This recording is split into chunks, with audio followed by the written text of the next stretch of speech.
Hello and welcome, everyone. This is our second film that we're screening as part of the International Permaculture Festival on Ideas. And I'm so delighted that you're joining me here tonight or today or this afternoon, wherever you're calling in from. I'm Morag Gamble. I'm the host of the International Permaculture Festival of Ideas and also the founder of the Permaculture Education Institute, who's hosting this event. Now, before we begin this film screening, I want to let you know that the film goes for 75 minutes, and then we are going to be joined by the filmmaker, Mattias Olsson. So I'm really looking forward to him joining us. I would love to invite you to also open up the chat function, which is down below, and you can start to say hello, where you're calling in from. And also, one thing that we've been encouraging here as part of all of the sessions here at the festival is for active note-taking. Feel free also to sort of sit back and just enjoy the film and not do that. That's totally fine. But it has been really useful for people, like if they hear something that, you know, like really resonates with them, to type it in, like a little quote, or maybe there's something that you think like a similar reference or an idea or another film that you know of, to drop it in there as well. So it's this sort of generative space. So that's an invitation open to you. Something that I'd like to remind you about that is that when you actually type into the chat, there's an option to do it to host and panelists or to everyone. Make sure it goes out to everyone. Otherwise, you're just messaging me. So that's lovely, but pick everyone. That's really good. The other thing that I'd like to let you know too, and Stacey has just dropped it into the chat. Thank you so much for that, Stacey, is that this is a totally free event. All of the panelists are showing up for free, and we're just making sure that this is something that is available to everyone anywhere around the world as a free exploration of ideas that inform, inspire, or are inspired by permaculture, as a way to, you know, really open up the field of permaculture and to connect across the planet with what's going on. So this event was inspired by International Permaculture Day, which was yesterday, but because there's so much going on, I decided to expand it to an 8-day event with 35 speakers and 5 films and conversations and panels and music and poetry. And I hope you make as much out of this as you can, come to as many sessions. But if you miss them, don't worry, because we also have a festival replay playlist, which is available now. So any of the sessions that we can share, we drop into that. So, for example, Reading Landscape, which was our first film, is not available yet as a publicly available film. So that's not yet, but I will send out to everyone as soon as it becomes a publicly available film, so you can go and share it and watch it as much as you like. And it's a couple of months off. This film is available, so I will show you the link to that afterwards. But hopefully, I think maybe Stacey might also drop in the link to the playlist where you can catch all the replays too. So to our screening tonight. So this is a wonderful film by a wonderful filmmaker. So let me just give you a little bit of a background. The film is called Imprint, made by a filmmaker called Mattias Olsson, who is a collaborator with Happen Films. You may be aware of the Happen Films crew that comes out of New Zealand. And we're also screening a Happen Films film a little bit later on, and they'll be joining us as well. So Mattias Olsson is the filmmaker, and his studio is called Campfire Stories. So this film is really about this is the description. What can one person do? What can a group of people do?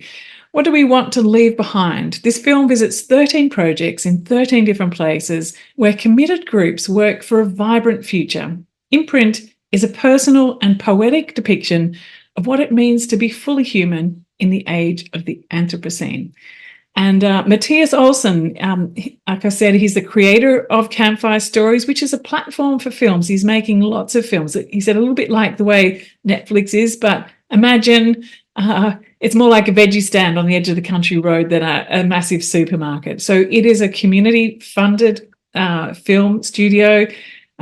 He used to be actually a documentary filmmaker from the Swedish National Television, and has worked as a photographer in New York as well. So his films are beautiful, really beautifully done. And he really aims to challenge the general feeling of I'm just one person. What does it matter what I do? So he shares films and podcast episodes to inspire change towards an ecological balance, human sanity, and an alive future. He lives in Sweden with his family on a little farm and makes films about his local area. And that's Campfire Stories.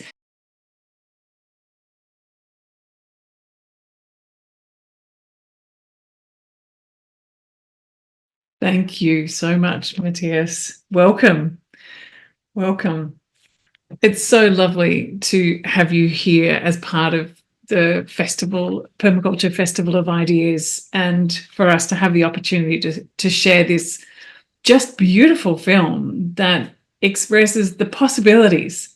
And I really loved, what you were saying at the end there, like what will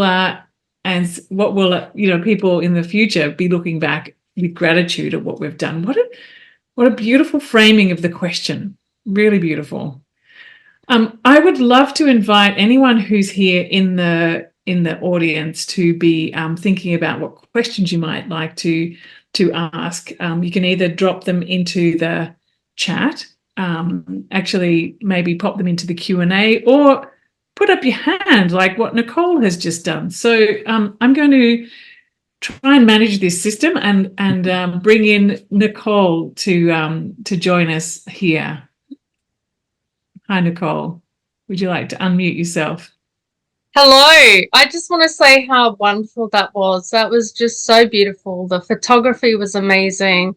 I'm just sitting here in awe of the thoughts and beauty and all of that. And I just want to say huge thank you. And shout out to all permaculture everywhere, and join up with Permaculture Victoria if you live in Victoria. Join your local groups, like get onto it. It's just wonderful. One of the things that I really needed to know, that song at the end was a young blonde girl that was the friend of Greta Thunberg, and it was amazing. I want to share it like widely. Can you help me? I'm not sure. I think my response to that might not be what you want to hear. That's all right. So Melda, who was the second person to, or the first person to join the school strike, which I thought was poetic thing in itself, that we're not featuring the person who started the strike, but the first person. The next person. Yeah. Yeah. And then it was just an added bonus that Melda was such a wise soul at 17 years old. I think she's 18 by now, but so wise and full of wisdom. The song, I mean, I asked her to because she said she studies music, and she and I asked, well, is there a connection between your engagement for Fridays for Future and for the climate and so on, and your music? And she said, yeah. And then she said, well, I'll play you a song. And I filmed it, but I mean, with the microphone that I have on my camera, and she was sitting in her room playing it, the quality wasn't studio quality, let's call it. It was fine, but it wasn't like studio quality. But I really liked that song a lot. And I wanted to make something of it for the film. And I knew that I couldn't just take my recording and make it into this big thing. Because of the quality of like you've seen musicians when they record in studios, there's more gear, there's more professionalism going on than just a camera in a room. But so I actually, because Arvid, who has made the score for the film, I connected Melda with Arvid, who is a professional musician with a studio and all the proper gear, and I asked if Melda could come to his studio to record the song professionally. Wonderful. So they made that happen. So I don't know if you noticed, but in like the first few seconds of the song, it's just my recording of her in the room. But then when she's walking around the streets and stuff, it just opens up. And it's the studio recording. The disappointing portion to this response is that it's not available. It's just in the film. As far as I know, I don't think Melda has released it anywhere. Well, if I can encourage her, I would encourage her really much. It's beautiful. Yeah. Thank you, Nicole. Thank you so much. Thanks. And I'll pass that on to her. Sorry, I accidentally cut you off there. Never mind. I think you were saying thank you. Yes, and I will pass on your message to Melda when I speak with her. Yeah. So there's so many comments here in the chat saying what a powerful film it was, how honest it was, how many great questions it raised for people. What I think was so beautiful was the way that we just had Daniel Christian Val speaking earlier, and he was talking about how important it is for us to help to show the movement to itself. And I think what this film does is that, like, it is in your local area, showing to the movement itself, like the woman in the forest, the woman in the tiny house, like they're all themselves small things. And if you think it's just you feel like, oh, is this enough? And that's that question that you're asking. But yet when you see it as a whole, like the community shop and what care that gives to the community, to the dancing in the park, to all the different dimensions, that is like this living system of the community responding to the crises that we're facing and to the need to be waking up as humans, I suppose. And so I think it was just such a beautiful exposition of how people are showing up in this time. And I just wanted to say thank you. And how did you find these people? Like, how did you choose your characters in this film? Were they friends of yours, or did you just keep following your nose and finding new people? How did that sort of flow unfold for you? Well, the film is a collaboration with the Swedish Transition Network Hub. And so to answer your question, I'll just rewind a little bit. And I had an idea of like a vision of, wouldn't it be wonderful if I could travel around Sweden and meet wonderful people doing dynamic projects for the future. And then I received a phone call from somebody from the Swedish Transition Network saying, we've had this idea of like traveling around Sweden, filming dynamic projects for the future. And I'm like, this is too good to be true. So and so they wanted me to make that film, and I wanted to make that film. So we formed an editorial group, you might call it, consisting of 6 people, including myself. And so we had monthly meetings on Zoom, much like we are meeting now. We would meet every month and first of all, we made a crowdfunding video. And so we had a crowdfunding campaign to get some funds for me to be able to travel around and to be able to pay for musicians and sound mixing and stuff like that. And then we had like a Google document where we just put ideas. And then we started to like go through the ideas, and we noticed, it's too much countryside and gardening stuff. So we have to cut down on that. And then we just had to really look at, we'd like to have a geographical diversity.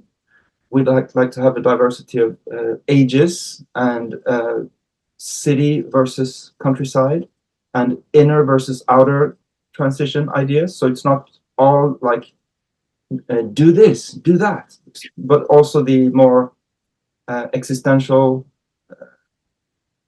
thoughts around like, where are we headed? What's this time? What are we doing here? And what can we do? So we had a lot of those meetings, and then in the end, also everybody in the group got one free one thing, like, this is my favorite thing. You have to film this, Mattias. And so I was I put a couple of those ideas in as well, and then some of the ideas that came in I was thrilled about, and others I was like, I'm not so sure about that one. But then it was like an unspoken rule that everybody got one thing that I had to do. And in the end, I ended up filming a few things, actually including Melda, who we just spoke about, where I was a little bit hesitant. I was like, well, I don't know, because it's about protest, and the film really wasn't supposed to be about protesting. It was supposed to be about showing alternatives. So that's one thing. And then also I was like, I don't know, a 17-year-old girl. I guess I had some prejudice. I don't know. I was comparing to myself when I was 17, maybe. But I'm so happy that that Melda is part of the film. It's so wonderful. Yeah. And also very happy to have because I'm used to just deciding everything myself, and it was a good exercise for me to not decide everything myself and to really have a collaboration. Yeah, what a fantastic collaboration. There's a question in the chat from Fiona. Hello, Fiona. Like a really practical question about how many people did you have in your production crew out in the field, and what roles? I think maybe Fiona's thinking about trying to do something similar here. Excellent. So I wouldn't recommend this to anybody, but when I film, it's just me. And that's like, I've also been a film teacher at a film school here in Sweden, and that's like kind of like the first lecture of the first day. It's like, don't try to make a film by yourself. You're supposed to be a team. You help each other, you encourage each other. You can have one person that's in charge of video and another one in charge of the audio, and yeah. I just have never really had funds to pay somebody else to go along. Like, it's never worked out that way for me. And so I've developed this system where I just do pretty much everything myself as far as on set. Yeah. And there are some advantages to that. I mean, you're very non-frightening to the person you're meeting because it's just you with your gear and you're like tripping over your bags and stuff. So it's not a very intimidating situation. So there are some advantages, but I wouldn't recommend it. Yeah, thank you. And actually, sorry, Russ, it was Russ, not Fiona. He's using his partner's name, Fiona. But okay. Yeah, I think that's a really important point. Actually, so that the quality of the conversations that you get change on how you show up as the documenter. And I know that you've done, documentary filmmaking for a long time in a lot of different contexts. And I guess you have the experience to tackle that on your own. So yeah, you teach otherwise. But sometimes I do work with Boris Leible is my sound mixer, and he's also my editing consultant.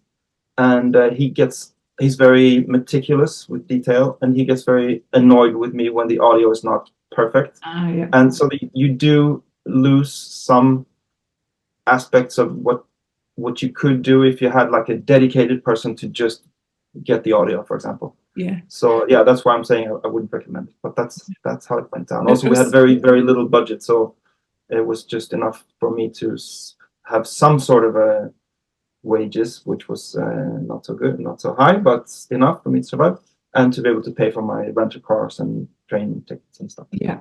Before we go to some of the other questions that are coming up around the content, I wanted to just stay on this process of filmmaking, because how you approach filmmaking is somewhat different as well. Like, it's a community-supported filmmaking endeavor, Campfire Stories. So maybe if you just share a little bit more about Campfire Stories. Yes, it's so before I founded Campfire Stories around 2017, I think, and before that I was for about 5 or 7 years working like in the regular film industry here in Sweden. I made 5 documentaries along with the Swedish National Television, and so I was part of the structure of like how you're supposed to make films, and it was incredibly frustrating.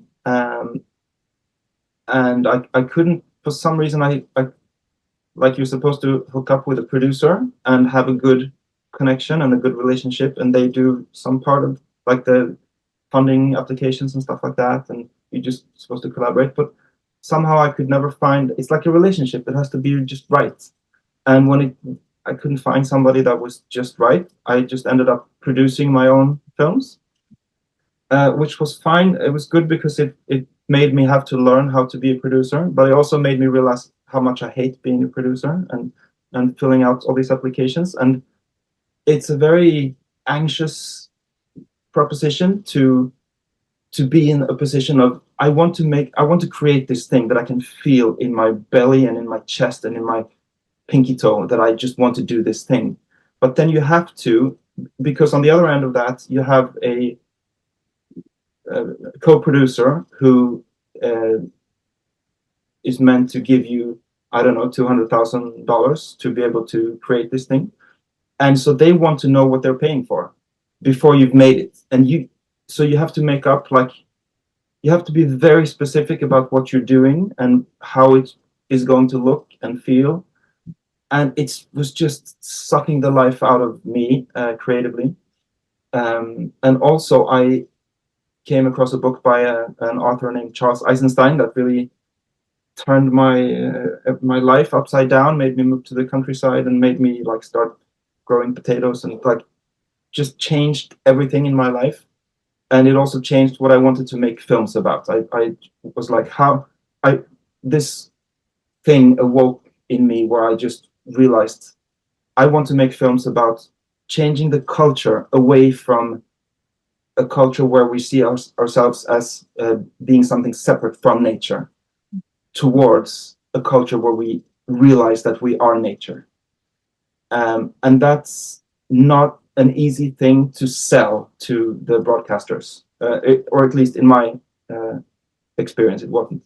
So I was like, I don't have time for this. I was at the time 42, maybe something like that, and I'm like entering my prime of, like, I have all this schooling behind me. I've made like 5 shitty films, 5 pretty good films, and 10 good films, and now I'm entering a time period here, 15 or 20 years, where I have the ability to do something. Like, this is the prime. What am I going to spend this time like arguing with? Like, no, I'm just going to do it. I have to just do it. And then I read a second book by Charles Eisenstein, one of the people that has inspired me a lot, which was about economy, and where he spoke about gift economy. And I'm like, yeah, that's it. Gift economy. I'll make these films, and if they resonate with people out there, I'll give them, and people can give back $2 a month, or next to nothing, but enough people, it turns into some kind of a salary. Yeah. And it's taken some years, from that idea to the actual level of having some kind of a salary. But I'm there now, and yeah. Fantastic. Thank you for explaining that, Mattias. And so I think Stacey might have dropped in the link to both where to sign up for your newsletter and also to your Patreon account, but also on the website, the Campfire Stories website, which we've shared a link with too, that also has the donate button. So if you would like to support Mattias's work or be on his newsletter, you can find all of those links there. So anyone who's listening here, or anyone who's listening to the replay of this conversation, make sure you check out all of that. So I'd like to turn to the thanks, Stacey's just dropped that in there now. I'd like to turn to the question. There's 2 questions in the Q&A. Dropped a question over in the chat. Maybe drop it over in the Q&A, because then I can see it. There's so much comment going on in the chat. So Missy's got a question. She said, I love this film so much, and I'm wondering if I can share the link of this film to my local U3A, which is University of the Third Age in Victoria. We have a program called Navigating the Future starting in term 3, and I think this should be featured.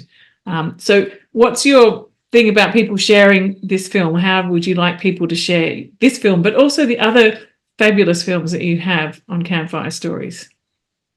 Yeah, I just made a deal with the distributor, but thankfully for you guys, they're distributing the films to schools and institutions within Sweden.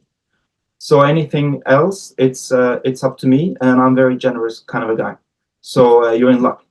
The way it works is, I mean, anything that is for personal use, yeah, you just watch the film. If you feel like making a reciprocal gift, that's warmly welcomed.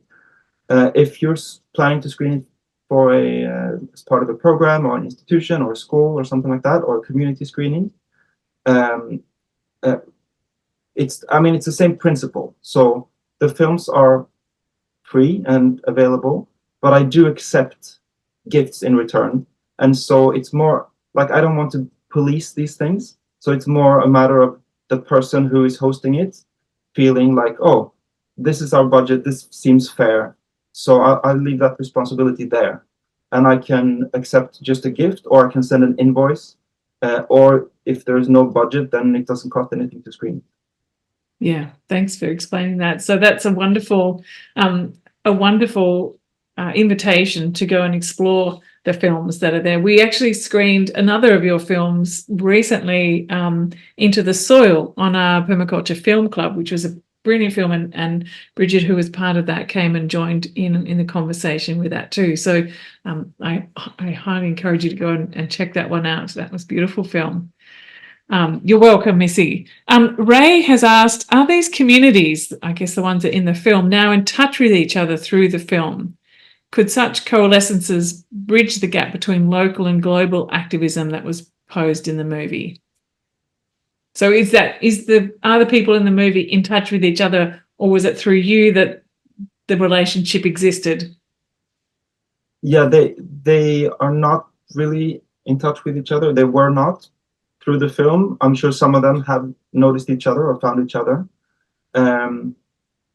But I feel like the question smuggles in an understanding of the world where things need to be big to be important, where maybe I'm wrong, but that's what I'm hearing between the lines of the question, that, oh, what if it came together, became a movement, became something big? I'm not sure that's the way I see change happening through big movements, even though it's wonderful that we have Extinction Rebellion, we have Fridays for Future. I'm not against big things or so, but I want to also, there's something to be said for things that seem insignificant, but maybe are not.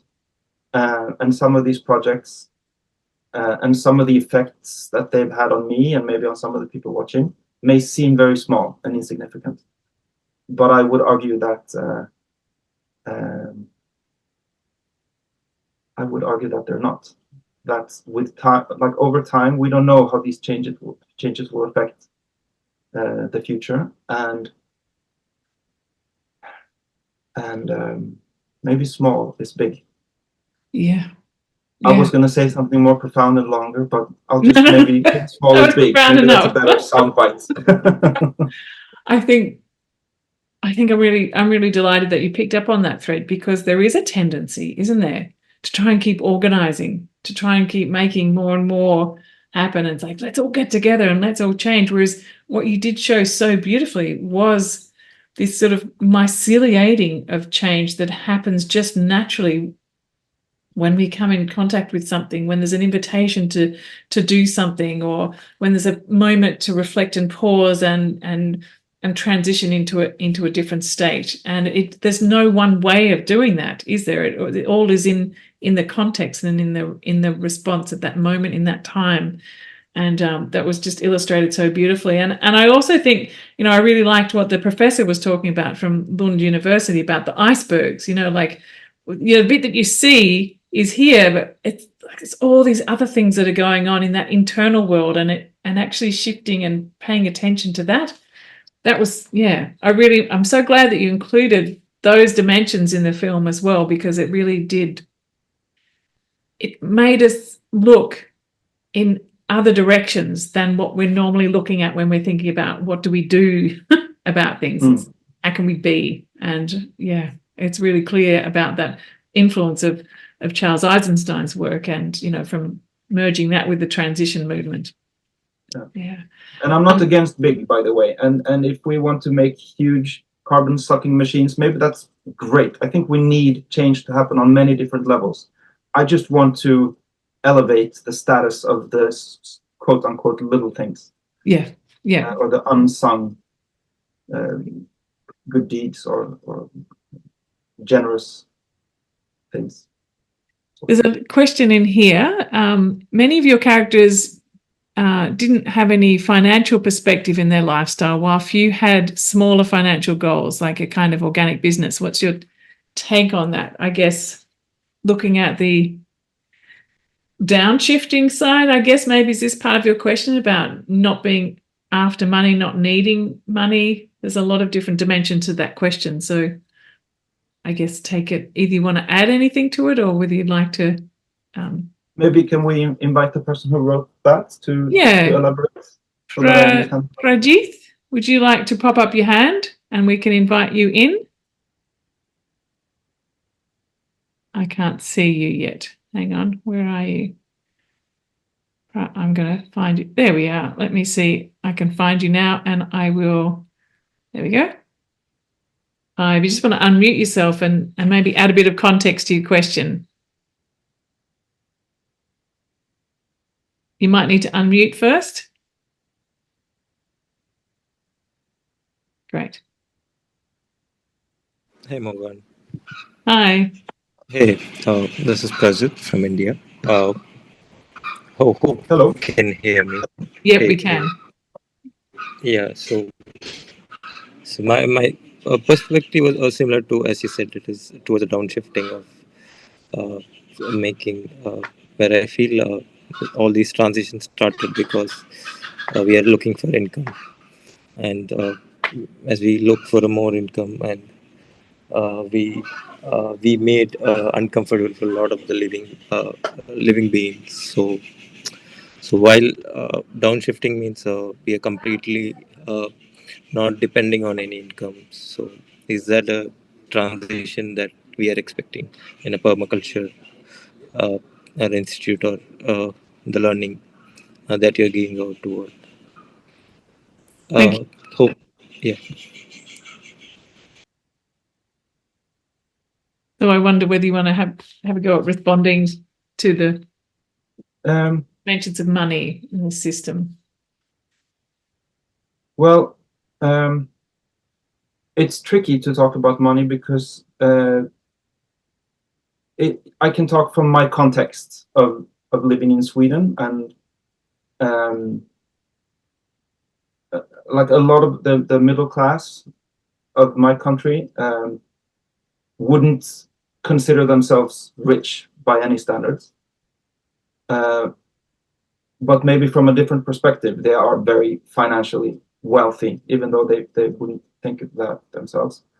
And I think it can be very rewarding to try and see your own. Like if we imagine a wealthy person, like somebody that we can all agree is wealthy, so, like a millionaire or a billionaire, it's easy to think from the perspective of not being a millionaire or billionaire. It's easy to think, well, that person should do more. That person should give or should share their resources, let's say. Now, I think it's important to try to if you are like a middle class person, like with I don't know, 2 cars and 2 computers in your house, and the fridge is full of food, and if it runs out, you go and buy more food. You are a wealthy person, and so if you like borrow a little bit of that idea of when you point your finger at the billionaire and just point it at yourself a little bit, and within that, from that perspective, there's a lot that you can do as far as I mean, obviously to send aid or help or join Doctors Without Borders or Greenpeace, but also to think about, well, do I need to, like, what makes me, what's fulfilling on a deeper level, and what's less consumptive, is that a word, of the resources, and can I so for example, one thing that I'm doing right now is, instead of buying dairy products from the supermarkets, I've started buying dairy products from the, like we have a like we call those like a grocery store that's small scale, that has the local produce in this little town where I live. So I've started going there, and I go there on Thursdays because I know they get deliveries on Thursdays. They have, everything is fully stocked, and I ask questions. Oh, where does this cheese come from? Oh, it comes from that farm, and the milk comes from there, and the bread is made there. So I mean, this is just a tiny, but this is again in the spirit of small is big. It's one way where I can say, well, I think that makes sense that I buy dairy products from nearby farms that are organic, and it's going to cost me a little bit more. Maybe it'll cost me twice as much. And maybe that's fine within my limits. Like, I, rather than putting the money in the bank or whatever, or rather than having a car, I sold my car a couple of years ago, and I have a bike. So I mean, just shifting like that, and not pointing so much fingers, like towards the people that we perceive as being rich, but realizing that, like, our own ability to do stuff. And this is tricky. I started by saying it's tricky because not everybody. I'm speaking from my own circumstance, where it's easy for me to think, well, I'm not rich. I'm just making ends meet, barely. But yeah, we have one. My partner has a car. We live in a house. You've seen in the film where we live. I'm wealthy from another perspective, and I can afford to buy the dairy farm. Like, I can make little shifts like that, and there's many other examples I could make, but maybe I'll and I think there was a lot of examples in the film that, you know, thank you for articulating that. I mean, there was a lot of examples on the film, but people choosing, like making a choice about where their dollars went, like whether it was in the local currency so that the money circulated back around the community, or like you're buying local products so the money circulates back around. Or person was talking about, well, oh, it was a young woman, actually, the young woman, she's saying, I don't need the sweater, you know, like I don't need it. Like asking those questions, what do I actually need, you know, and making a choice. And I guess too is that process of trying to decouple happiness and a sense of fulfillment and worth from how much money we have. And of course, like you're saying, it's always a messy and tricky conversation, because depending on where you are, you need to have a basic amount of food to, you know, feed your family and put a roof over your head. I mean, and I know there's people on this call who that in itself is a tricky thing. So we have to keep a global perspective on this conversation. But yeah, I think, you know, you really touched on that beautifully. I think there was something too with the wilderness skills teacher who was talking about, well, you know, I'm quite happy with just what I've got in my sack. And in actual fact, you know, we have this mindset that more choice is better, whereas it just takes out all the stress when I have a few things, and that's what I need, and I have my food. And I thought that was kind of a couple of those little points like that really pointed to some of the dominant narratives that just underlie how we are without us even thinking about. The other one was he was talking about you know, like being part of the flock, whereas I don't know about you, but you know, since a young child, you always sort of told, like, you know, you got to stand out from the flock. You can't be like the rest of them.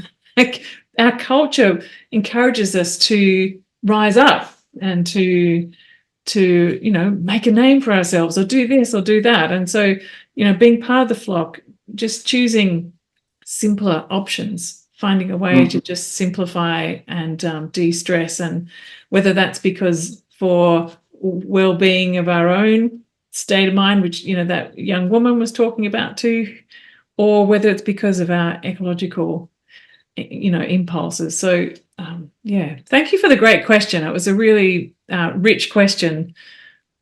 I wonder, we have time for maybe one more question. Is anyone just super briefly about the money thing? If anybody who's on this call is interested in checking out another film from Campfire Stories, perhaps, I recommend the one called Into the Soil that's been mentioned here before, where Bridget talks about being wealthy, and she, yeah, is, as she put it, like, I don't have house insurance. I live in this little thing that I rent, but she talks about how wealthy she is, and it's a great perspective on money. That's she says it much more eloquently than I did, and so that's a little bit of a film recommendation maybe to check out. Yeah, great, thank you. Are there any final questions that anyone wanted to ask Mattias before we let him continue on with his day? And if not, I'll talk about the ongoing series that I'm doing now. Well, you go ahead and do that, because I can't see any questions coming forward right at this moment, so that would be great. Thank you. So some of you probably know Happen Films, which is a New Zealand / Australian production company. And maybe some of you also know another production company in South Africa called Reflections of Life, formerly known as Green Renaissance. And so the three of us, or the five of us, there's 5 people and 3 production companies, we have found each other and fallen in love with each other.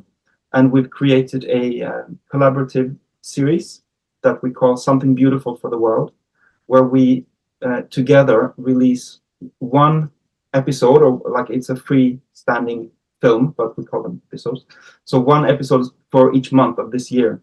And so the fourth one was just released last month, and in 2 weeks, the fifth one is coming out, which comes from me. And my first two films for this series actually come from the film that you just saw. So the first one I released is with Maria and Johannes, the couple, the artist, twig poet artist in the forest. So it's a deep dive into her world, and it's called Once Upon a Forest. So that's one that I also recommend. And the next one that's coming out in 2 weeks, it's actually with Dougal Hine, who you also saw in this film. Yeah. And it focuses on the shoe store that they bought and are now turning into like a community center. So yeah, I just would recommend anybody who enjoyed this film, maybe you will enjoy the series. Where isn't it wonderful to collaborate when you find people that you chime with and you can do something together and support each other. So whenever Happen Films releases a film, we all send like our traffic and our love to them, and then so we do that all through the year. And yeah, it's a YouTube series, so it's available on YouTube. You can search for Something Beautiful for the World, and it should hopefully pop up. I've dropped Something Beautiful for the World into the chat there, and what I'll also do for everyone is make sure I've got all the links when I send out the replay, and so you'll find that in an email coming from me tomorrow. Thank you so much, Mattias. It's just been a wonderful evening for me, watching the film and being here in conversation with you and people from around the world. Thank you to everyone for being here, and being part of this screening tonight and being part of the festival. I know some people have been to lots of the different events that we've got going on. We have still many more days of content to come. If you just scroll up a bit in the chat, Stacey's dropped in there what's coming up tomorrow. So also check the program that I emailed you. We have a fabulous day tomorrow with Jeremy Nessie Reed in the morning from the Global Diversity Foundation, Jeremy Lent, Phoebe Tickle talking about imagination, activism, Helena Norberg Hodge, and also then finishing off with a global conversation at the end of the day when I invite you all to come in. We'll open up the Zoom room. We can all have a chat about the day and how things are going for us. So come along tomorrow if you can, and I look forward to seeing you then. And thank you again, Mattias. It's just been a fabulous evening. Take care, and I'm sure you'll get lots more new subscribers from this, I hope. Wonderful. Thank you so much for having me, and enjoy the rest of the festival. It sounds great. I'm going to check out a couple of the sessions myself. Please do. All right. Take care. Thank you. Good night. Bye. Good night. Got an idea.